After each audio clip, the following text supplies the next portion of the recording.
On the 30th of May, 2024, scientists made a shocking discovery. A rock that cracked open after NASA's Curiosity Mars rover drove over it revealed yellow sulfur crystals. It was something never seen on the red planet before. Starting from October 2023, Curiosity has been exploring an area rich in sulfates. That's a kind of salt that forms when water evaporates and contains sulfur. But in the past, all discovered rocks only had mixes of sulfur and other materials, while the rock found by the rover is made of pure sulfur. Now, most people associate sulfur with that yucky stench of rotten eggs, but in reality, elemental sulfur doesn't have any smell. It forms pretty rarely and needs very particular conditions. And scientists have never associated such conditions with that very location on the red planet. Now guess what? Curiosity then found an entire field of bright rocks similar to the one it had crashed, made of pure sulfur. Specialists explain that it's something that shouldn't be there. So now, they have to find a way to explain this phenomenon. It's just one of a few interesting findings Curiosity has made during its exploration of the Geddes-Valles Channel. That's a groove running down a slope of 3-mile-tall Mount Sharp. The rover has been ascending the base of this mountain since 2014. Each layer of the mountain represents a certain period of the history of the red planet. And the main mission of Curiosity is to figure out when and where ancient Martian terrain could have provided nutrients for microbial life. Geddes-Valles had been spotted from space years before Curiosity was launched. This channel became one of the main reasons scientists wanted to visit this part of Mars. They believe that the channel might have been carved by flows of liquid water and debris. They supposedly left a ridge of boulders and sediment going 2 miles down the mount slide below the channel. Since Curiosity arrived at the channel earlier this year, researchers have been trying to figure out whether landslides or ancient floodwaters built up the large piles of debris rising from the channel's floor. The latest data from Curiosity hints that both factors played their own roles in this process. Some mounds look as if they were left by wild flows of water and debris, and others seem to result from local landslides. The thing is, stones carried by water flows got rounded like river rocks, and angular rocks are likely to have been deposited by dry avalanches. One more detail: water soaked all the material that settled in that area, and the resulting chemical reactions bleached white halo shapes into some rocks. Over time, wind and sand erosion revealed those shapes. Researchers say that the period when it was all happening wasn't a quiet one for Mars. There was an astonishing amount of activity there. Multiple flows down the channel included severe floods and boulder-rich flows. All this evidence of water tells a more complex story than what scientists expected to find in that region. That's why they've been so eager to lay their hands on a rock sample from the channel. It would let them learn more about the history of that area.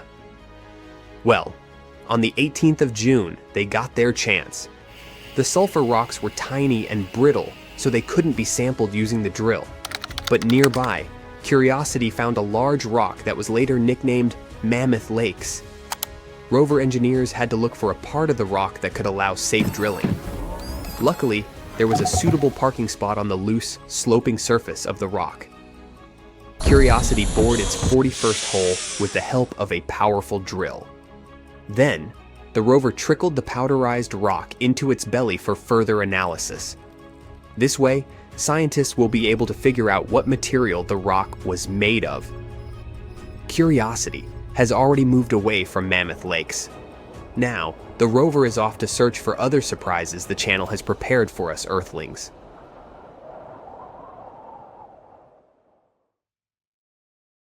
There are tons of weird things on Mars. Spoons, noodles, doors, even faces. Are they all really just rocks? Besides, it's not the only planet in our solar system full of mysterious things. Let's check them out.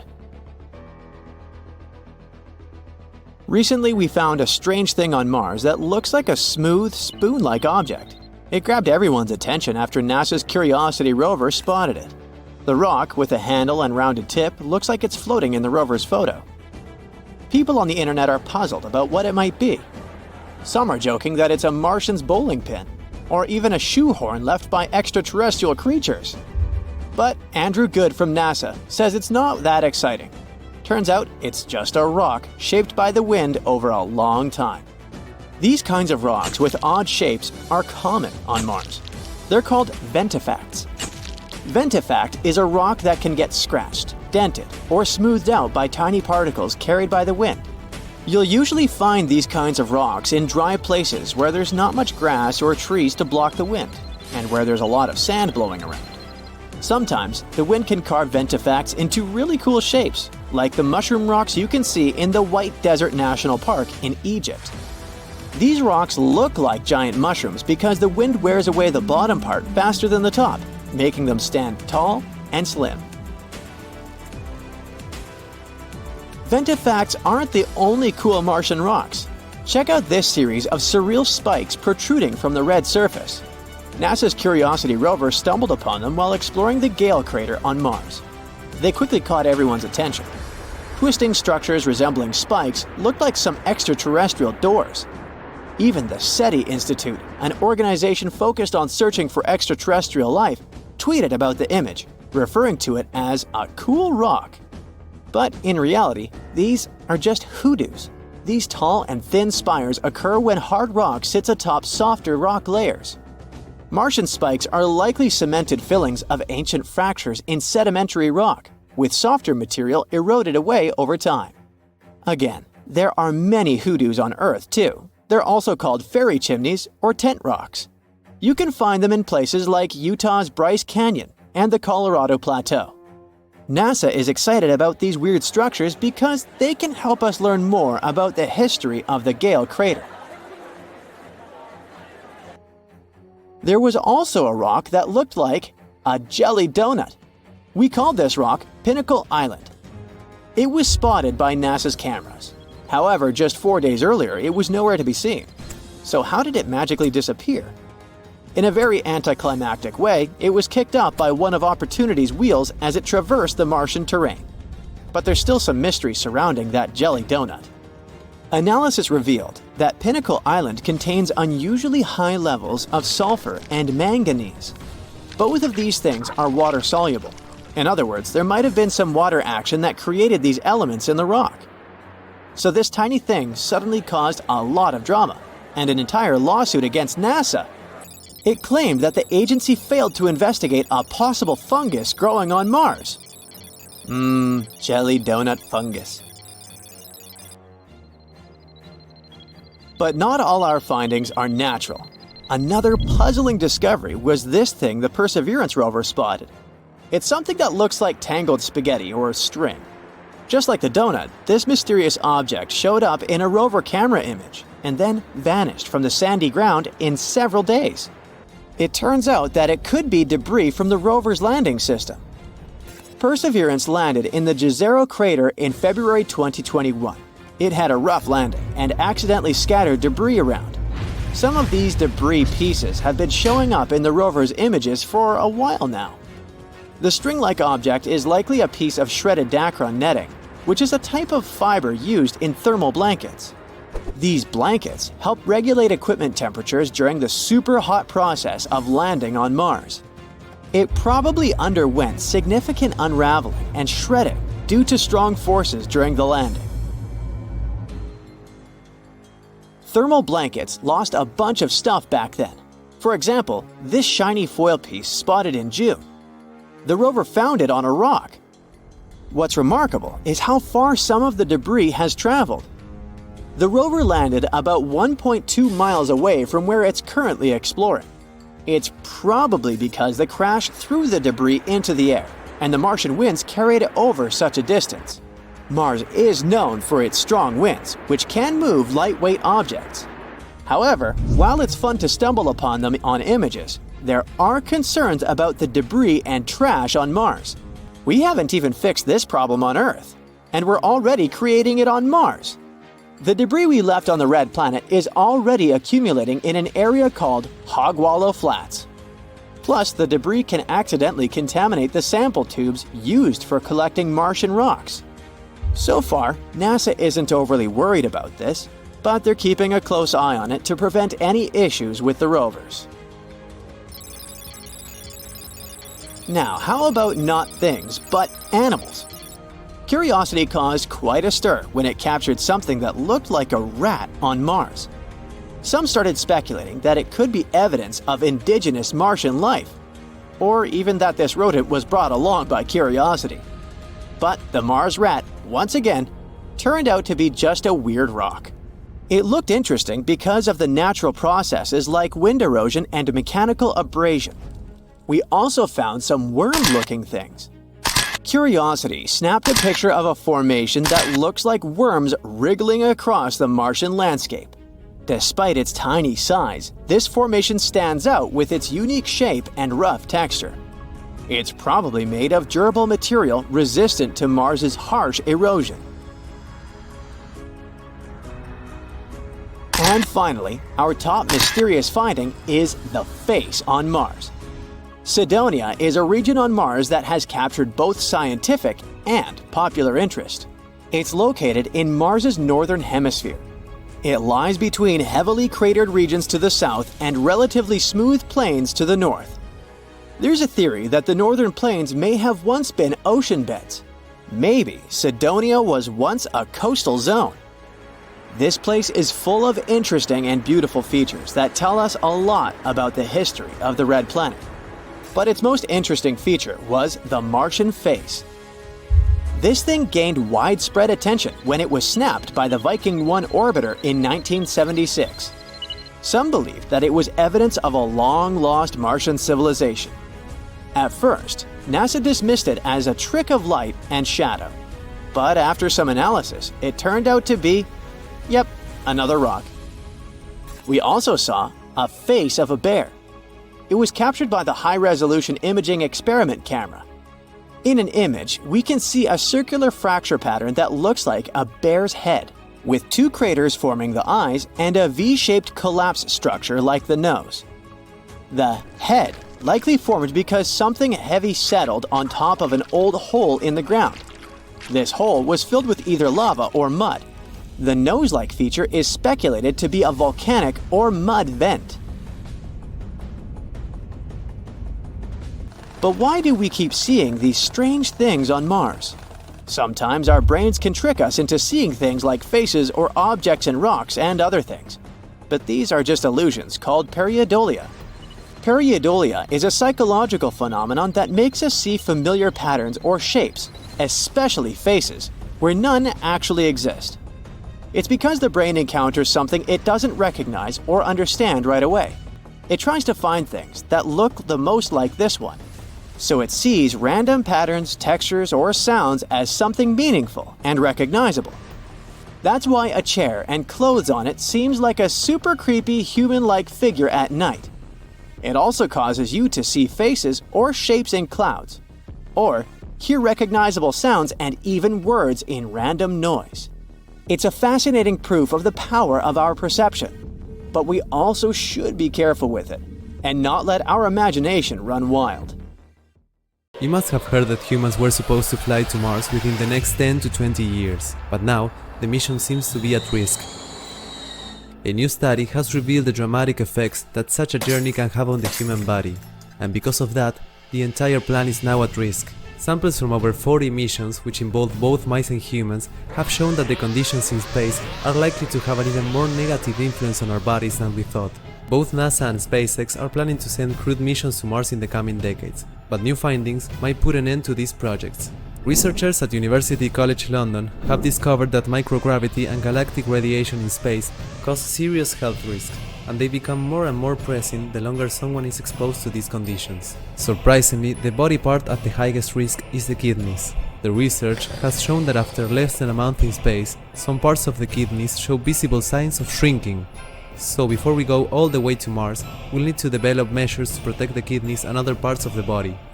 This will allow astronauts who will take part of this mission to avoid irreversible damage to their health, which in turn means that future missions to Mars haven't been completely ruled out yet. The author of the study, Dr. Keith Sue, mentioned that they already knew about the issues that astronauts had after short space missions, like kidney stones, for example, but they still don't know why such problems occur or what is going to happen to astronauts on much longer space flights, such as the planned mission to Mars. If they don't manage to develop new methods to protect the kidneys, astronauts who will eventually reach the red planet might need serious kidney treatment already on their way back. Unfortunately, the effects of radiation damage on kidneys appear pretty late. By the time they become apparent, it might be too late to prevent a kidney failure. This can be catastrophic, not only for the astronauts, but also for the entire mission's chances of success. Meanwhile, an astronaut on Mars is likely to receive up to 700 more daily radiation doses than those we get on our home planet. The Earth's magnetic field and atmosphere protect people from the non-stop bombardment of cosmic rays. These energetic particles travel close to the speed of light and can easily penetrate the human body. In space, astronauts aren't protected against this radiation as effectively as on Earth, which can increase the risk of many serious health issues during long missions. Damage to the human body can extend to the brain, heart, eyes, and central nervous system. Physicists studying cosmic radiation explain that one day in space is equivalent to the amount of radiation one receives on Earth for a whole year. Moreover, most of the changes in the genes of the astronauts are likely to be the result of radiation exposure. That's what a recent NASA's twin study claims. It has shown DNA damage in astronaut Scott Kelly compared to his identical twin and fellow astronaut Mark Kelly, who remained on our planet. Another source of space radiation are the unpredictable solar particle events. They deliver high doses of radiation in short periods of time, which can lead to radiation sickness if astronauts don't take special protective measures. Even space flights orbiting close to the Earth, including the International Space Station, have highly adverse health effects. These days, research communities are focused on musculoskeletal, neurological, ocular, and cardiovascular degeneration, and these issues can appear as soon as a few weeks into a mission. At the same time, the effects of low Earth orbit flights are less clear when we talk about other organs. More research is definitely needed. A giant volcano has been found near Mars's equator. It was literally hiding in plain sight. It's deeply eroded but active from ancient to recent times. There might even be remnants of glacier ice near its base. That's why this discovery might indicate a promising new location to search for life, as well as a potential destination for future human and robotic exploration. The discovery of a giant volcano and a possible sheet of hidden glacier ice was announced at the 55th Lunar and Planetary Science Conference in Texas. The volcano is located in the eastern part of Mars' Tharsis volcanic province, between Labyrinth of the Night and Valleys of Mariner. The formation was actually repeatedly spotted by spacecraft orbiting Mars, but it's so deeply eroded that it was hard to recognize it for what it really was. The structure is still awaiting its official name. At the moment, it's referred to as the Noctis volcano. It reaches a height of 29,600 feet and spans an impressive 280 miles across. Such a giant size indicates that the volcano has been active for a very long time. In its southeastern part, there's a thin recent volcanic deposit, and beneath, glacier ice might still be present. Scientists were examining the geology of the area where they had spotted the remains of a glacier the year before when they realized they were inside a volcano. Several clues gave away the volcanic origin of the eroded structure. For example, the area of the central summit has a few elevated mesas forming an arc. It reaches the highest point and then slopes downhill from the summit. The outer slopes extend out to 140 miles in different directions. The remains of a collapsed volcanic crater that used to host a lava lake are located near the center of the structure. Lava flows and deposits made of volcanic ash, cinders, pumice, and rock fragments ejected during eruptions, as well as hydrated mineral deposits, appear in several spots within the structure. In addition to the volcano, a large area of volcanic deposits within the volcano's perimeter has been found, too. It covers an area of 1,930 square miles and contains loads of low, rounded, elongated, blister-like mounds. Such terrain is believed to be a field of rootless cones, mounds produced by explosive steam venting or steam swelling. It happens when a thick cover of hot volcanic materials happens to rest on a water or ice-rich surface. The Noctis volcano seems to have a long and complicated history of modifications. They might have occurred because of the combination of fracturing and thermal and glacial erosion.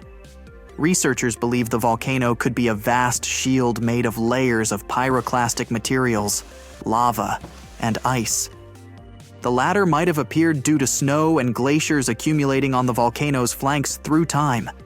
Eventually, fractures and faults developed in the region, probably due to the uplift of the Tharsis region on which the volcano sits. Lava started to rise through various parts of the volcano. It led to thermal erosion and the removal of huge amounts of hidden ice. Entire sections of the volcano collapsed. Glaciers continued the erosion process, giving the numerous canyons crisscrossing the structure their peculiar shape. If this version is correct, then possible hidden sheets of glacier ice around the volcano might be the remains of the latest glaciation that impacted the Noctis volcano. And still, a lot about the newly discovered formation remains a mystery. It's obvious that it has been active for a long time and started to grow early in Mars's history, but it's unclear when exactly. Even though it erupted even in modern times, it's unknown if it's still volcanically active. Will it erupt again when people begin to colonize the Red Planet?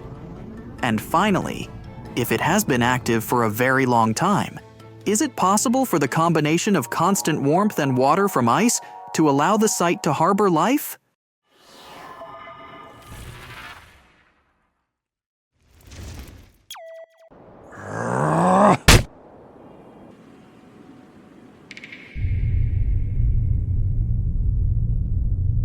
How many people do we need to create a new civilization?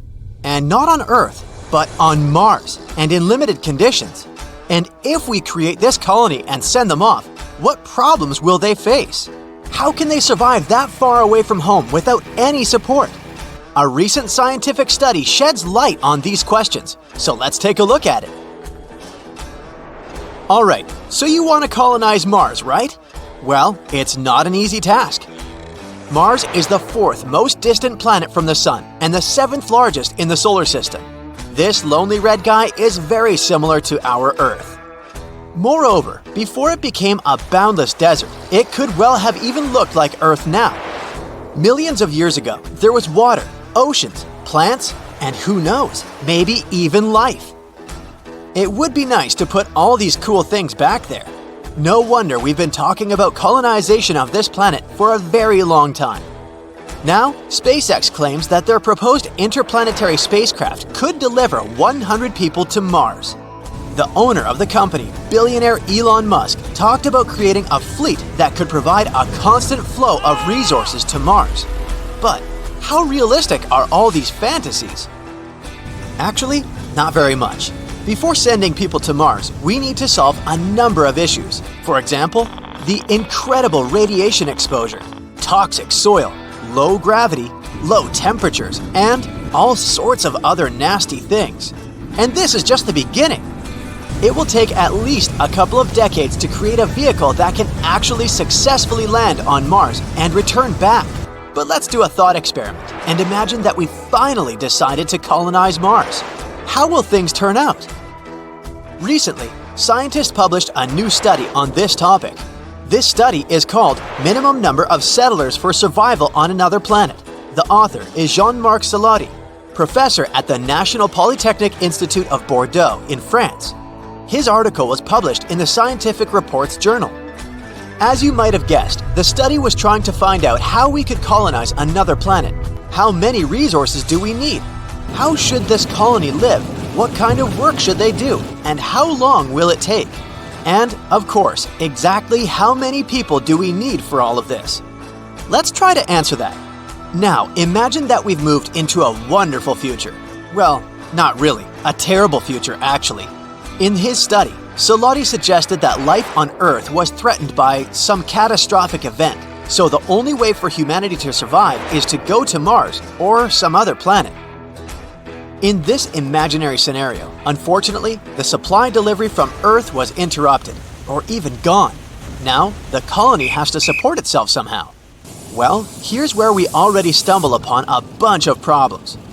For example, we're not sure how well the people in the colony will work together. Hey! Will they communicate with each other like normal human beings? Will they share their time and resources as they should? Humans are constantly ruining things for other humans. I can even bet that it was their fault we had to flee to Mars. But even if we forget about that, how about organizational issues? What equipment do we have? What will we use to extract resources? What skills would we need? You know what? Who cares? In our case, these things don't matter. All that we know is that the colony doesn't have a lot of initial resources and equipment, and the human factor is absolutely unpredictable. So the chances of survival are pretty low, but we need to survive somehow. In this case, Salati describes two things that will have a huge impact on our survival.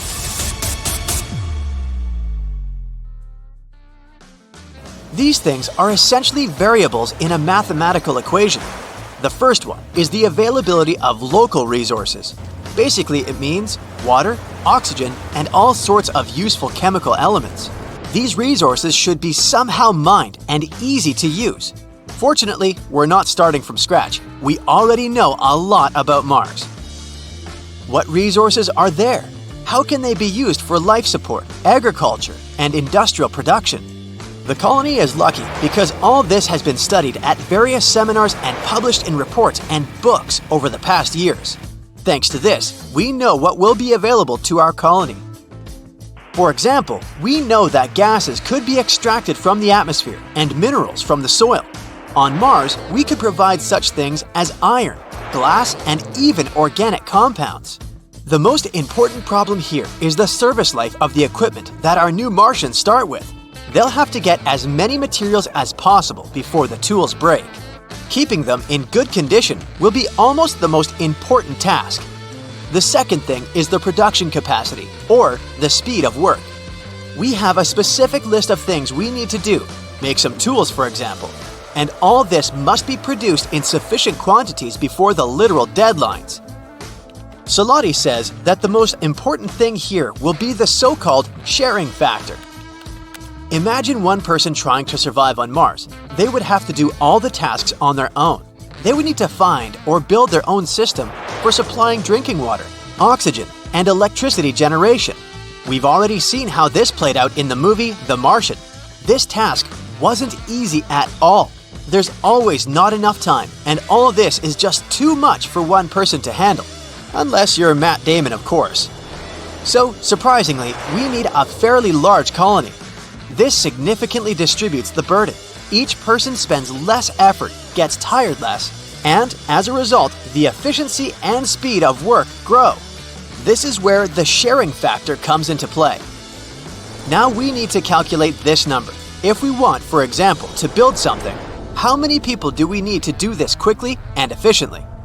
How can we optimize the work as much as possible? Well, it depends on the needs of these people, on available resources, random things like weather, and so on. But in general, this number can be estimated and calculated using some mathematical functions. Salati tells in more detail about these functions in his article. You can read it yourself if you're interested, but in general, he describes 5 areas that need to be taken into account when calculating this number. These areas are ecosystem management, energy production, industry, buildings, and the human factor. The human factor includes such things as the upbringing and education of children, sports, games, music, and so on. In the end, it all comes down to 2 things: how much time we have and how well the people in the colony will work with each other. So, what was the result of all these calculations? In the end, Salati found out that we would need at least 110 people to successfully survive on Mars. This is the minimal number needed to create a self-sufficient civilization. And it will be better if we don't take too many people with us.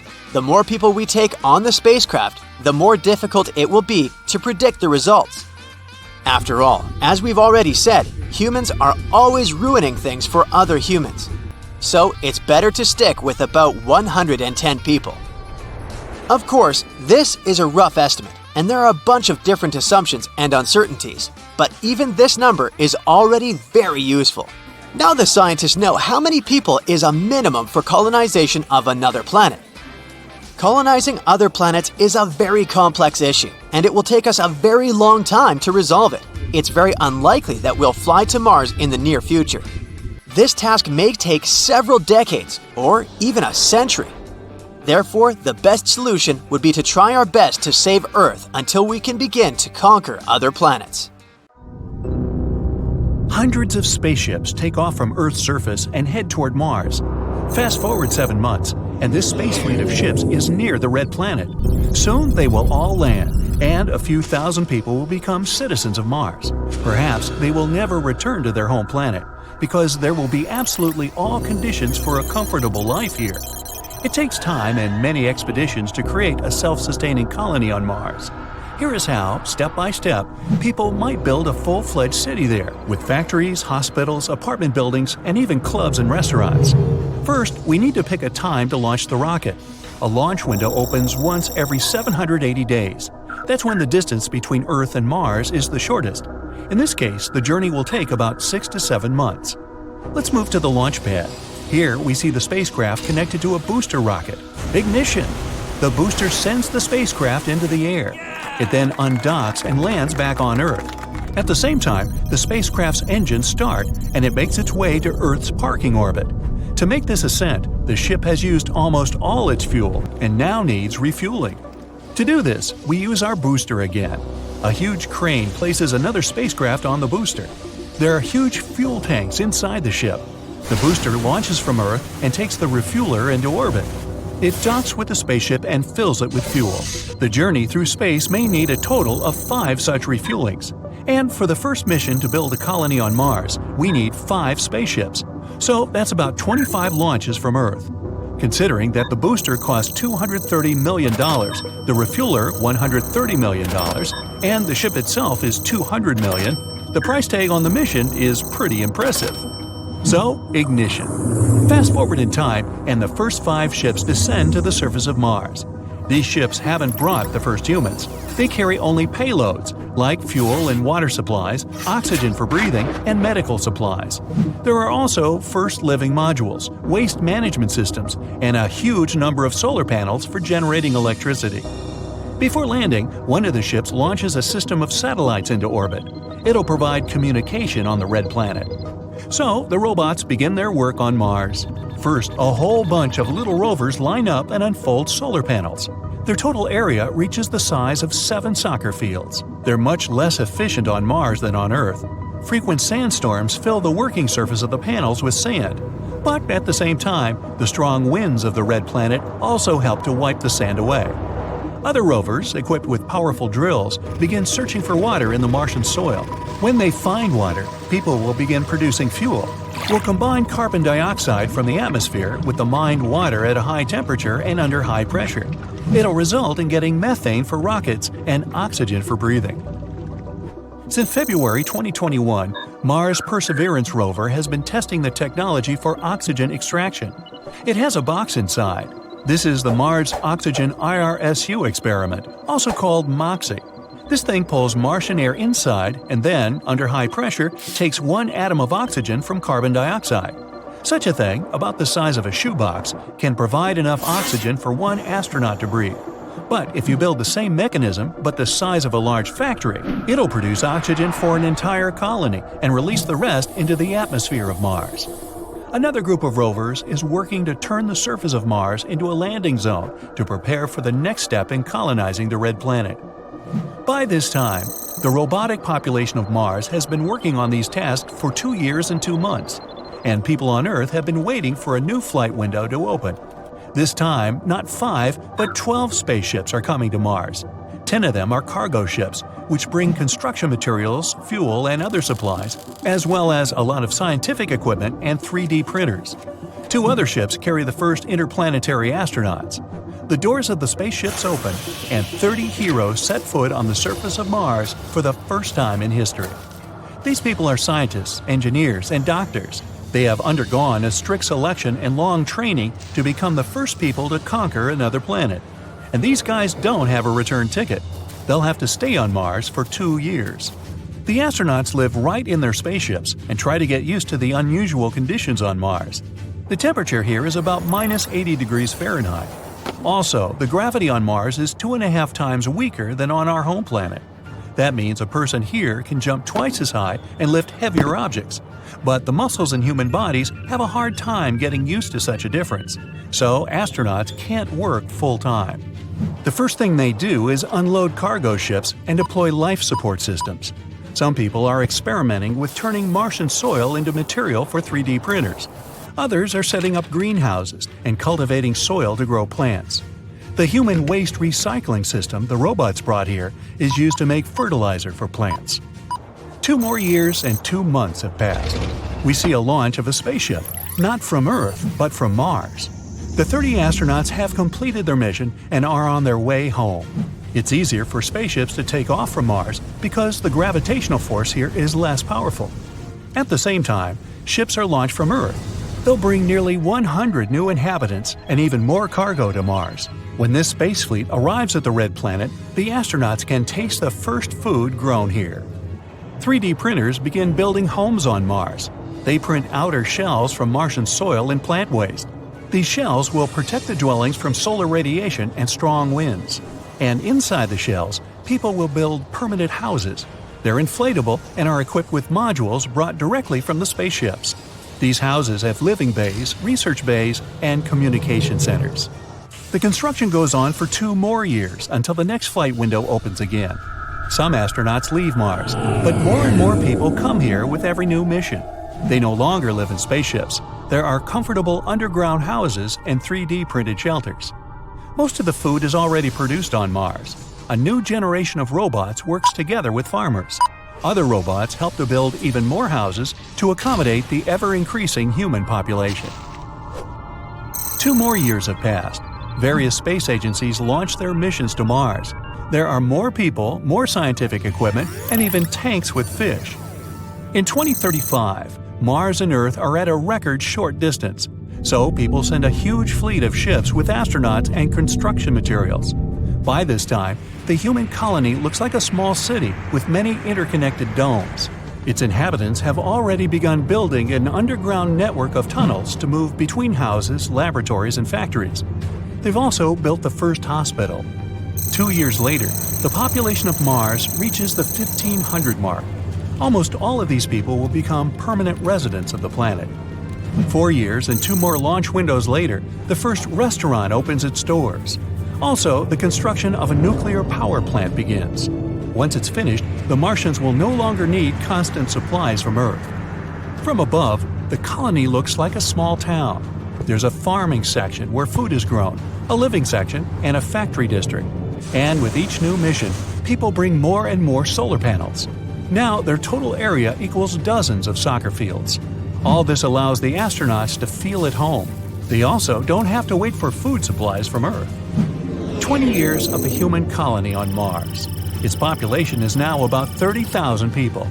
Workers begin to bring their families to Mars. The first schools are built here. 30 years. The population is already over 100,000 people.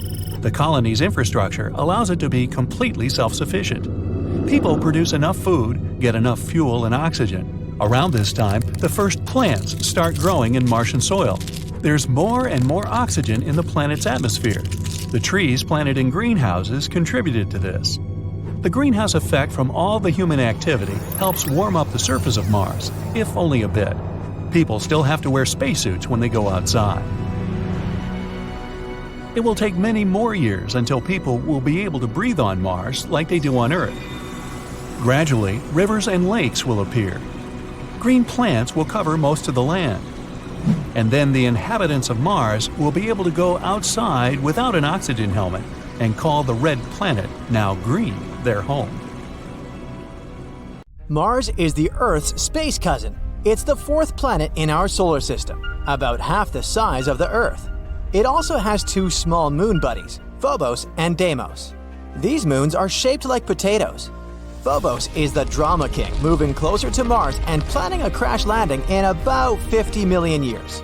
Deimos is much calmer though, hanging out farther away from Mars. Mars got a cool nickname, the Red Planet, thanks to its rusty red surface. This color was so bright that it was spotted by astronomers many years ago. Even you can sometimes see it in the sky with the naked eye, a small scarlet dot. And maybe it has hot vibes. But in reality, Mars is a very cold desert. The temperatures there can drop as low as minus 240 degrees Fahrenheit. But was Mars always nothing more than a rusty-looking desert? Actually, no. Scientists believe that perhaps many years ago, this planet was similar to ours. Meet Curiosity, the detective rover made by NASA's Jet Propulsion Laboratory. Scientists want to know all about the Martian weather, landscape, and other stuff like that. Curiosity is a pretty heavy car-sized robot. It weighs about 1,985 pounds. It embarked on its journey on November 26, 2011. The rover pulled off a landing on Mars on August 6, 2012. Originally, Curiosity's mission was supposed to last for 2 years, but it's still going strong. Curiosity is basically a space lab on wheels. It's packed with cameras, spectrometers, radiation detectors, and sensors to sniff out the Martian environment. As Curiosity roams around, it rewinds Mars history. And during its mission, the rover discovered something incredible: signs of lakes and rivers from long ago. You see, Curiosity's favorite spot to play around is Gale Crater.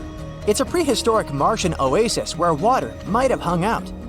There's this huge mountain in the middle called Mount Sharp. This place is taller than 10 Eiffel Towers stacked on top of each other. And it's got layers of rocks that hold Mars's ancient secrets. Recently, scientists spotted something great when studying Curiosity's data: mud tracks. What's so surprising about that? Well, these aren't just any old tracks. They're like messages from the past. They mean that the Martian ground used to get wet and then dry out again. The mud on the ground would shrink and crack during the drying phases, making these T-shaped junctions. Moreover, it seems like the ground on Mars went through several wet-dry cycles. It happened maybe up to 10 times. This made the junctions turn into Y-shaped cracks. When a bunch of Y-shaped cracks got together, they made a super cool pattern, something like a patchwork of hexagons. It looks just like honeycombs, or even a dragon's skin. Each of these hexagons are the size of candy. Similar cycles have happened on Earth, and they're linked to the birth of life. When water dries up, it leaves behind concentrated stuff that's great for chemical reactions, and these reactions might be the same ones that kickstart life. These hexagons have been hanging around for a really, really long time, billions of years. That means that Mars once had a climate kind of like Earth's, and maybe even life. In fact, the red planet even has some signs of water right now, in the form of hidden ice at the poles. Mars has the North and South poles, and just like with the Earth, they're red planet's ice caps. Picture the North Cap as a big, icy pancake about 620 miles wide. The South Cap is a bit smaller, about 220 miles wide, but it's got a thicker ice layer, almost like a snowball with a strong shell. When it's winter at the poles, it's an incredibly long nighttime.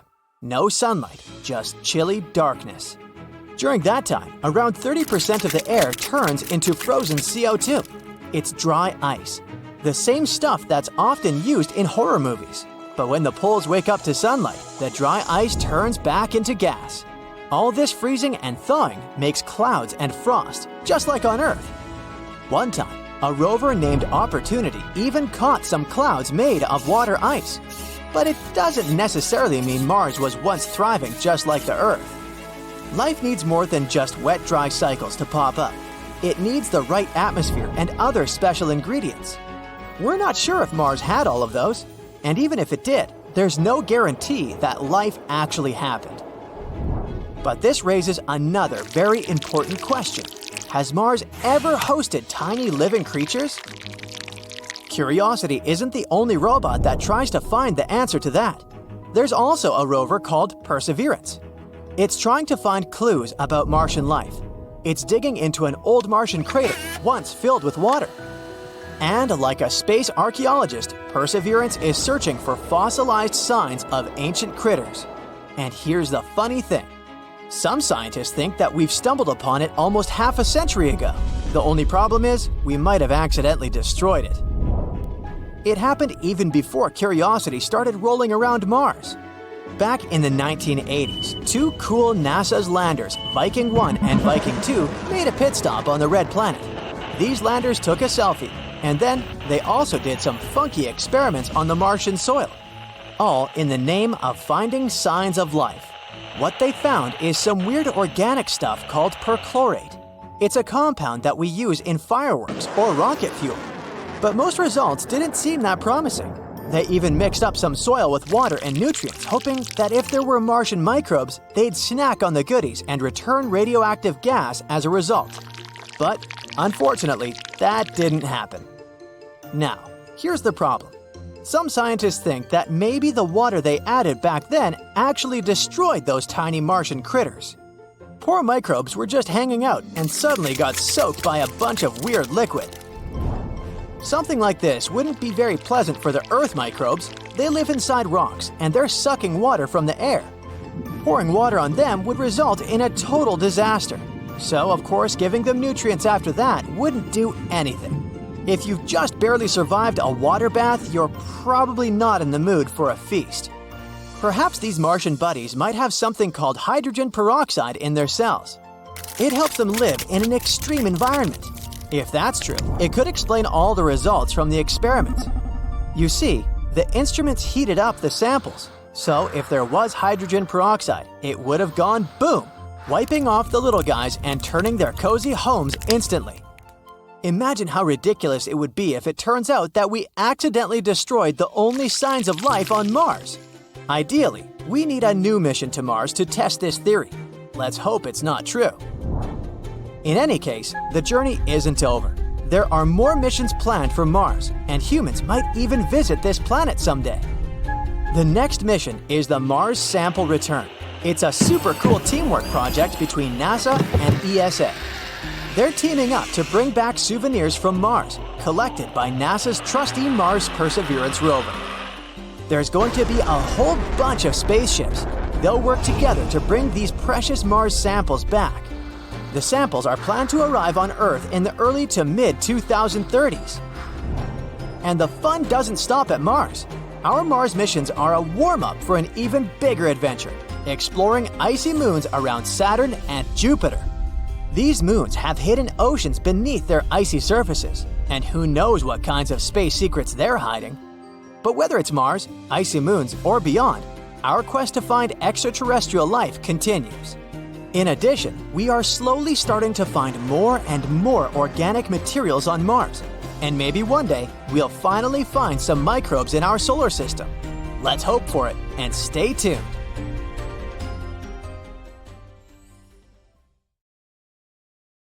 It seems to feel at home on any planet, we need the four crucial elements: air, water, earth, and fire. I'm gonna tell you what you need to squeeze to get a glass of water on Mars, how to grow your salad there, charge your phone without getting an astronomical electricity bill, and even generate some fresh air. What if I tell you there's an ocean on Mars? Right, you won't believe me, but there used to be an ocean. Scientists believe that nearly 1/3 of the planet was covered with an ocean called Oceanus Borealis. Once upon a time, about 3.8 to 4.1 billion years ago, the climate on Mars was warmer and the atmosphere was denser. But over time, the climatic conditions changed dramatically, and this once endless ocean simply evaporated into the atmosphere. According to estimates, only about 1% of all water evaporated, while 99% is still locked on the red planet. So, there are two sources of water now: the ice polar caps and the rocks. Ice polar caps are pretty simple to understand, as we have the very same thing on Earth, but rocks containing water. I mean, my juicer won't handle stones inside it, but let's delve into these stones just a little bit. For starters, there are at least 4 types of hydrous minerals on Mars. There are hydrous clays made of silicon oxygen, and the cool thing about them is that they can even contain magnesium and iron, which will come in handy once we start dwelling on Mars. Next is hydrous sulfates, which are sulfur-based. Don't ew, I know you thought of the rotten egg smell, but it's typical of hydrogen sulfide and not just sulfur. These minerals have water incorporated right into their chemical formulas. Next comes hydrous silica, which also has water locked in its formula. Carbonate salts found on Mars may not contain actual H2O, but they can only form if there's water nearby, so they just prove there used to be an ocean. But if the scientists don't come up with an idea on how to extract water from those rocks, there's a backup plan.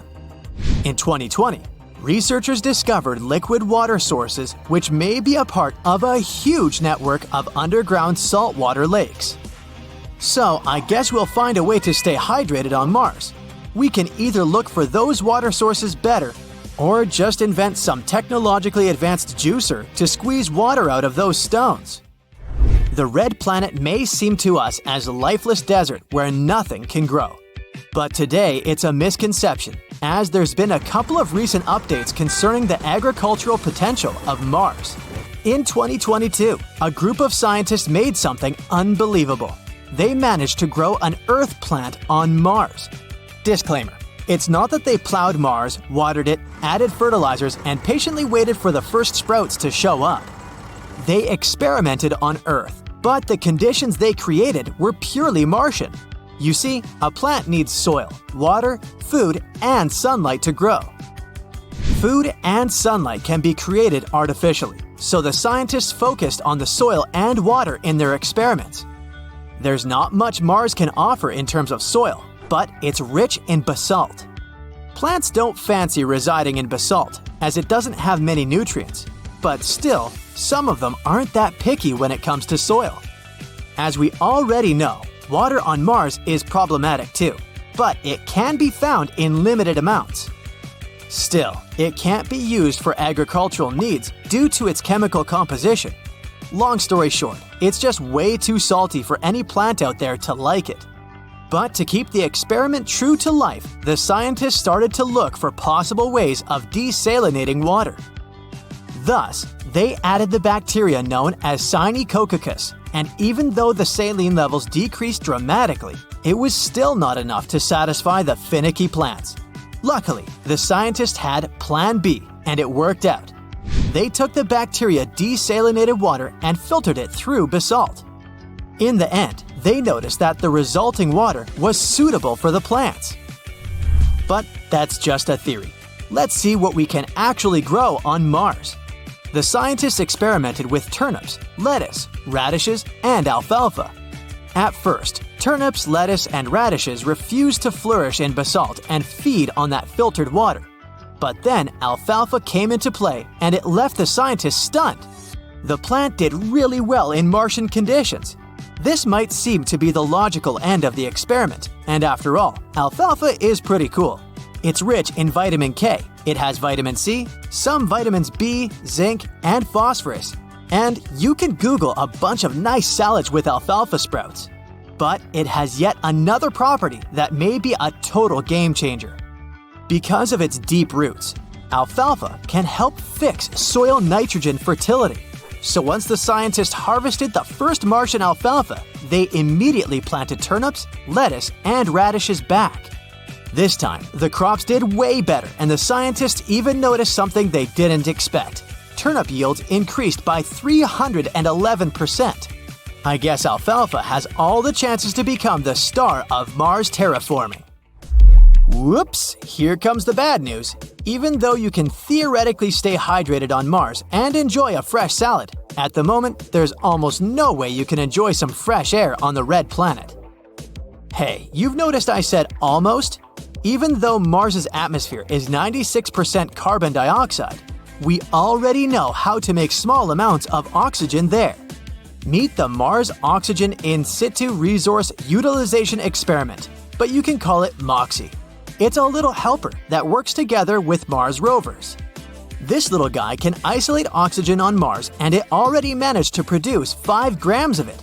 It may sound like nothing, but 5 grams of oxygen equals 10 minutes of breathing. For now, MOXIE is for scientific use only, but it can actually help facilitate missions on Mars. Thing is, it's easier to produce oxygen directly on the spot than transport it from Earth to Mars. At the moment, MOXIE is not powerful enough. But once the scientists invent its descender, the air situation on Mars will change. For the fire to burn, we need one essential thing, which is oxygen. And we don't want to waste the results of Moxie's hard work, especially if there can be alternatives. Historically, people would use fire to cook, get warm, and probably scare away some uninvited guests like saber-toothed tigers. Today, we can use electricity to cook and get warm, and no saber-toothed tiger has ever been spotted roaming the red planet. So let's see how people can generate electricity on Mars. There are quite a few options. Solar, geothermal, and wind energy can be used on Mars almost the same way we use them on Earth. Solar energy is promising, but it still won't be as effective as on Earth. Sunlight on Mars is only 43% as strong as it is in Earth's orbit, so producing electricity this way will take more effort. Don't forget about dust storms that aren't rare on Mars. During them, the sunlight gets sorta blocked. So should we ever rely on solar energy on Mars, we must be ready for occasional electrical outages. The next problem is seasonal variations. So we could benefit from solar power for only some months of the Martian year. And, of course, no solar energy at night. Anyways, this option might work out, but it should be combined with some alternative. For instance, wind power. Wind turbines won't have any problems working during the dust storm. And they also work at night. Seems like these two sources are a perfect combo. But geothermal energy could be a cool backup plan though. It can even work on Mars better than on Earth for a few reasons. First, the atmospheric pressure is lower on Mars, so more volumes of steam can be generated to drive the turbine. Second, Mars's surface temperature is lower, and it can help too, as it will increase the efficiency due to thermodynamic laws. Third, no water needed. We could use liquid carbon dioxide instead, and it would work perfectly. And unlike water, liquid carbon dioxide is free. You and your camera have been literally everywhere on Earth, on top of Mount Everest and at the bottom of the Mariana Trench. You've seen the Nile River, Niagara Falls, the Sahara Desert, the Grand Canyon, and a million other beautiful places. On every trip, you brought back breathtaking pictures. Your album is already as thick as an encyclopedia, and it's time to discover a whole new world of tourism. Let's head on a voyage to Mars. You're sitting in a shiny modern rocket, counting down for takeoff. It might seem like a big deal, but with modern technology, it's practically a ride on a bus. In only a couple of hours, you're on the surface. It's time to head to the first destination for any tourist on Mars, Olympus Mons. It's the size of the entire state of Arizona and is 16 miles high. That's 3 times the size of Mount Everest. And it's the highest mountain in our entire solar system. It's actually even more than a mountain. It's a giant volcano. This entire mountain was formed when streams of lava rose to the surface, flowed down the volcano's slopes, and slowly cooled. The freshest soil layers are about 2 million years old. So scientists don't rule out the possibility that this volcano will wake up one day. Hopefully, you're not close by when it erupts. And there are statues of Greek deities everywhere. There's Apollo, and there are Athena and Artemis, and here's Zeus and Neptune. In the myths, these deities lived on Mount Olympus in Greece. These aren't natural, of course. We built these monuments to attract more tourists. There are even plenty of souvenir stalls where you can buy a lightning t-shirt in honor of Zeus. You take your first picture on Mars and move on to the next exciting place. This is a complex of 12 giant volcanoes. Some of them reach almost the height of Olympus. It's like if you piled 60 Empire State Buildings on top of each other. They're so tall because gravity is much weaker on Mars than on Earth. There isn't as much force pushing down on them, so they can grow much bigger than anything you could find on Earth. You feel lighter than you've ever felt before, and you can lift objects 3 times as heavy as you could back home. It's easy to see why the volcanoes are so big when you jump and fly 9 feet into the air. These volcanoes have been erupting for almost 2 billion years. That's almost half the age of our home planet. That's another reason they've gotten so tall. Click! The photo is ready, and you get on the rover to explore the next landmark. Valles Marineris. This is the largest canyon in the world. It's longer than the distance from New York to Miami, and it's 4 times bigger than the Grand Canyon here on Earth. We don't know exactly how it came to be, but the most popular theory suggests that it was all because of the lava, which pushed the crust upward as it moved underground. Over time, these valleys grew into the enormous canyon of Valles Marineris. The next stop is Cydonia. The cool thing about this place is the giant rock with a human face. In 1976, we saw photos from the surface of Mars and could clearly recognize a human head here. People immediately came up with 1,000 theories as to how it could have appeared here. The fun theorizing and speculation came to an end, though, when new photos were taken in 2011. These clearer pictures showed that the eyes, nose, and mouth were just shadows that couldn't be picked out in the original low-quality image. In fact, it's just a hill, a lot less exciting up close. Wear a warm jacket to view the next landmark spot. This is the North Pole. Make sure you keep a tight hold of your camera too. It's pretty windy out here. That ice that you see is carbon dioxide, which looks like that because of the extremely low temperatures. It can get cold here at negative 226 degrees Fahrenheit. This cold place and the North Pole are responsible for the strong winds all over the planet. And there are even geysers at the South Pole. In spring, when it gets warmer, jets of carbon dioxide rush to the surface, taking dust and sand with them. Quick, get it on your camera. Various studies say that there is an underground lake as wide as Delaware Bay, 1 mile beneath a thick layer of ice. Moving on to Gale Crater. This is where the Curiosity rover landed in 2012. Oh, and here's its replica. This little guy has been studying the surface of Mars for years and has found signs of evaporated water. This means that Mars could have fostered life in the past. The rover also found a lot of evidence of organic molecules, as well as methane gas. It could come from microbes and other living things, but we don't know enough yet to say for sure. The existence of life on Mars hasn't been confirmed, but it's exciting to think that there could have been real Martians alive at some point. You take a selfie, like you're holding Curiosity on your arm. Great, the Mars cab is already here for you, and you're heading toward Medusae Fossae. Many people believe that this could be an alien crash site because of the strange appearance of these rocks. Of course, that's not true. Scientists suggest that volcanoes have been erupting here for years. Lava has cooled into rocks, and strong winds have given them strange shapes. This entire volcanic deposit covers an area the size of 1/5 of the United States. And here's a place that has made Earth scientists nervous and even scared. Hale Crater and these lines on the slopes. Studies have shown that this place was moistening, meaning that water could flow there. But then it was determined that it was dry sand streams. Scientists fear this place may be home to alien microbes, so you probably shouldn't get too close. Another mysterious place for tourists on Mars is ghost dunes. In the ancient times of this planet, there were dunes dozens of feet high, but then they were flooded by water or lava.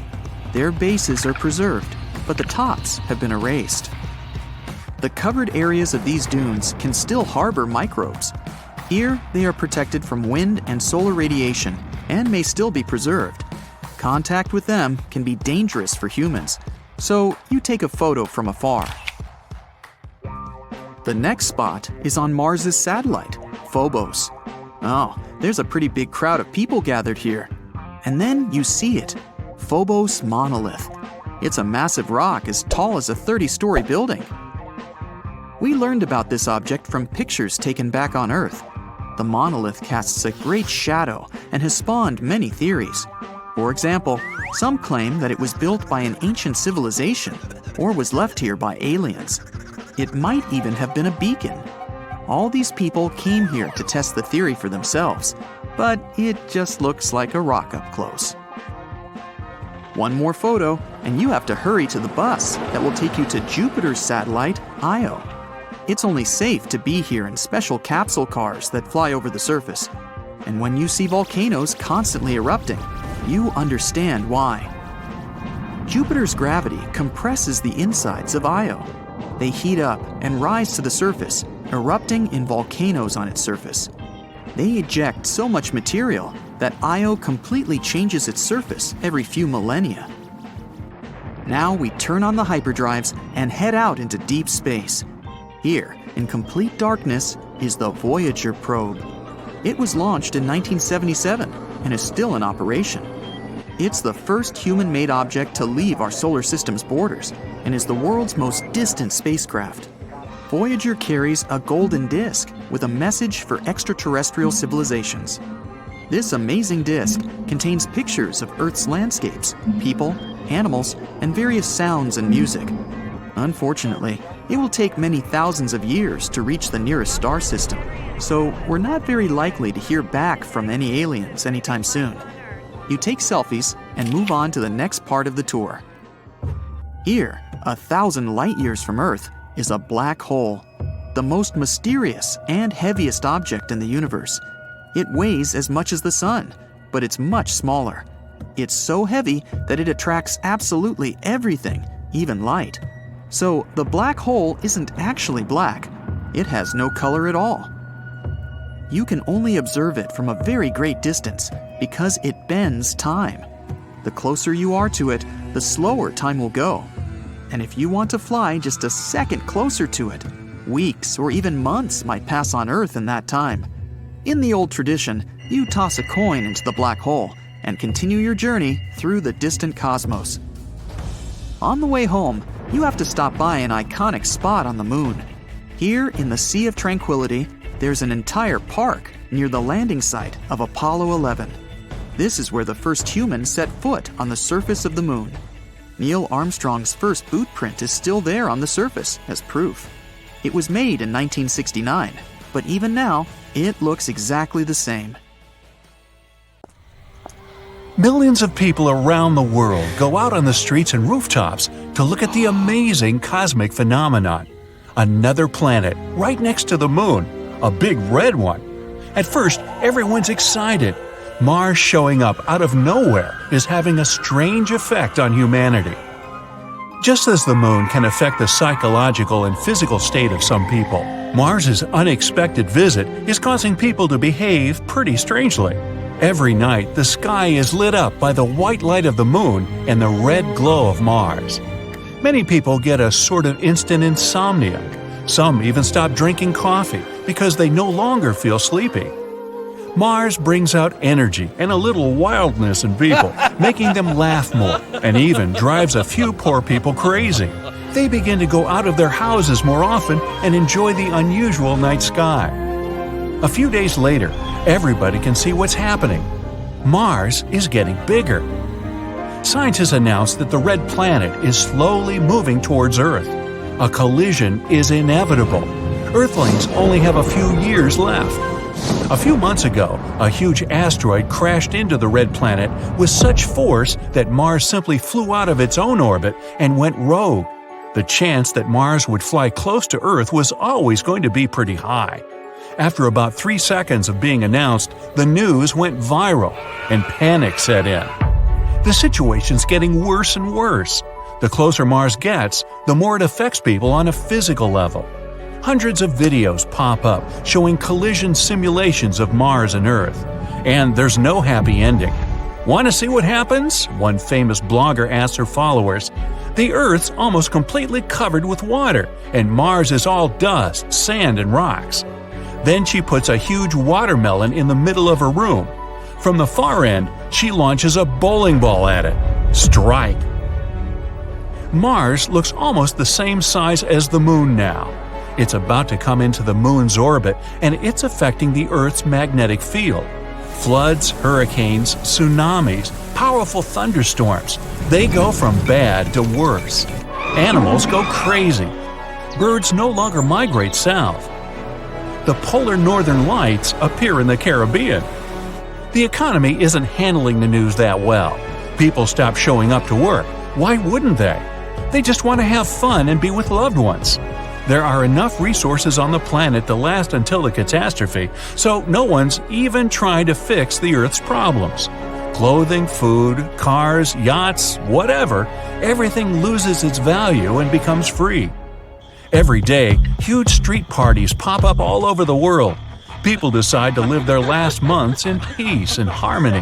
The global catastrophe is uniting humanity like never before. To go out with a bang, Earthlings team up to organize a huge rock concert. The red giant destroying our beautiful blue planet. Yeah, rock and roll's the perfect soundtrack. There's just enough time to eat, dance, party, and listen to good music. Huge stages are built all over the planet. It's every musician's last concert. During all that preparation, hope suddenly appears. Scientists have calculated all the events that'll occur when Mars crashes into Earth, and they have a simple plan. Luckily, humans had already planned on moving to Mars, so they already have been building spaceships for years. There's no time to get to another planet before the collision, but the good news is that people can wait out the disaster just outside Earth's orbit. You get to sit in a space station, munch some popcorn, relax, and enjoy the show. When the dust settles, it might just be possible to return to Earth, or what's left of it. After learning about this plan, people start working on finishing the ships night and day. Everyone in the world pitches in. There are still 2 years left before the big day. The huge concert stages are converted into more space stations. Mars is now giving people more energy, and with epic teamwork, people manage to create thousands of stations in just a few months. That's what happens when 7 billion people work together. Farmers, physical therapists, chefs, engineers, athletes, accountants, all on the same team. Mars is now closer to us than the Moon. The red giant blocks out the sun, and our planet is plunged into darkness. There are only a few days left. People are working like ants in a massive colony, putting the finishing touches on several 100,000 space stations. It takes 4 whole days for everyone to get on board. Plus, there's the loading of supplies, animals, fish, seeds, plants, vegetables, fruits, video games, fruit roll-ups. The red giant is scheduled to enter Earth's orbit in a couple of days. That's when it will really pick up speed. Mars is only a little more than half the size of Earth, but up in the sky, it looks infinitely huge. The ships start taking off. People take a last look around, memorizing every inch. In a few hours, it'll all change forever. The stations fly up far enough away to clear any orbits. 2 worlds colliding together should still have a soundtrack, though. Rock stars on every ship organize an outer space music festival. To the awesome sound of rock, Mars enters Earth's atmosphere and burns a thin layer of its own surface. This releases an incredible amount of energy. It gets faster and faster and smashes into the Pacific Ocean. A huge blast wave sweeps across the entire planet. Everything is lit up by flames, and everyone on the ships has to put on sunglasses to avoid being blinded. Our blue planet is turning into a fiery one. The dust of Mars mixes with the water of Earth. The force of the impact goes through the Earth's crust into the liquid hot magma. Hundreds of pieces of Mars, some the size of entire countries, are somehow floating in the atmosphere. The collision generates so much energy that all oceans boil and evaporate. Seas and rivers of molten metal are now spreading all over Earth. Days, weeks, months pass. A belt made up of bits of Mars forms around the Earth. It's like a fiery version of Saturn. It'll take a long time before it's safe to land back down, but humanity can't stay alive on the ships all that time. Food, water, and oxygen will run out after a few years. But scientists already have a plan. The ships flip a switch and become huge cryochambers. The ships are equipped with energy panels, and the roasting hot Earth's giving off a lot of energy, totally enough to keep the ships working while everyone on board takes a few thousand-year nap. As soon as the planet cools down, humans will wake up. Hundreds of thousands of years pass. One day, alarms go off simultaneously on all the ships. People wake up, slowly. Their bodies are exhausted, but after a few billion cups of coffee, everyone's ready to go. Down on Earth, new continents should have formed, and the atmosphere is most likely way different. The planet might have lost its original orbit, so it might be spinning at a different angle. The seasons as we know them, gone. All the water on Earth evaporated in the first few hours. But there were huge glaciers on Mars, which might have melted on impact. Mars may have shared its water with our planet. The clouds of dust and dirt should have settled by now, and the ground should be pretty good for growing stuff on. All that magma probably spewed up a bunch of useful minerals and chemicals. It's going to be difficult, but humanity somehow must adapt to the new Earth. People are ready for anything. All the Earthlings run to the nearest windows to see what their beloved planet looks like after all these centuries. Where is it? People are craning their necks, looking out at the empty spot where the Earth used to be. The impact of Mars was so strong that it pushed the Earth out of its orbit around the Sun. It's gone. Great. What are we going to do now? Some bearded guy grabs a guitar and says, "Let's play!"